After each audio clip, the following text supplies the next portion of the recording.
After the COVID-19 pandemic shuttered New York City, where we lived most of the year, we decided to quarantine on Martha's Vineyard with our two youngest children, then 15 and 12. It made sense to move to the vineyard. Our house there was isolated, and it was our favorite place in the world.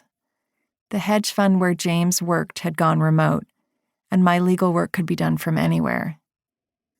We arrived on March 15th. The island was still firmly in winter, with temperatures in the 30s, the trees barren and the light flat. An icy wind whipped around us as we unloaded the car, unpacking sweaters and boots, the girls' textbooks and cellos, one larger than the other. James set up his home office on a card table in the living room, rising at 4 a.m. to worry over the markets. He cut 3 different kinds of wood and built gorgeous fires in the late afternoon. He made me whiskey sours as the sun set. We believed reports that whiskey would kill the virus, and locked every door of the house at night, even though the island's population was sparse and, like New York, in lockdown. He seemed proud of his role as father and husband, nurturing us, protecting us. I went for walks, tried to keep up with house cleaning and laundry, and watched the news throughout the day. There were images of overflowing emergency rooms, hospital tents in Central Park, refrigerated trucks filled with corpses. More than 20,000 people had died in New York City. There was no vaccine and no timeline for one. Even in our isolation, even with our privilege, I was afraid. I often sought out James in the woods. Out of our daughter's earshot, we would talk about the latest pandemic news, whether we should wear masks or gloves to the grocery store, if we needed to isolate grocery bags and packages before we unpacked them. James would kiss the top of my head as I hugged him, gripping the back of his sweater.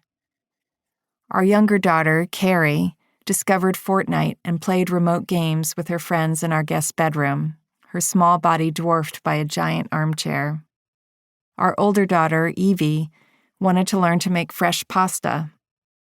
She started with gnocchi and served it for dinner on March 21st, the first night of spring.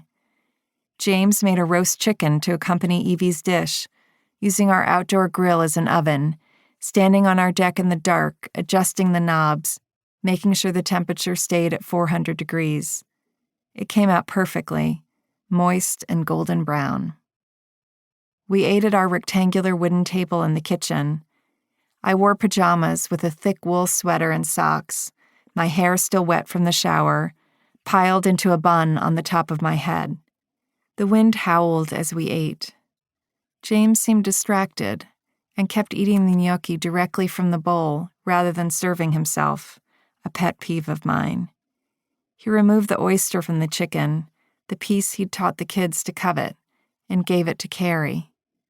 I FaceTimed our son Finn, who was staying with his friend's family on Long Island, joining a group of teenagers.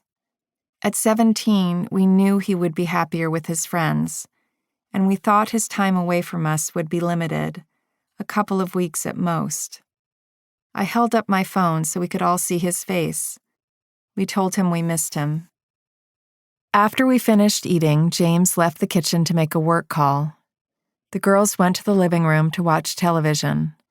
Alone, I soaked the pans, loaded the dishwasher, wiped down the table. As I was filling a bucket with water and white vinegar to mop the floor, my cell phone rang, glowing and vibrating on the kitchen island. I didn't recognize the number, so I let it go to voicemail. When my phone pinged to register the message, I put down the bucket and pressed play. It was a man's voice. He sounded young and nervous. To keep listening to this audiobook for free, click the link in the description. It will take you to a free Audible trial where you can listen to this and many other books for free for 30 days.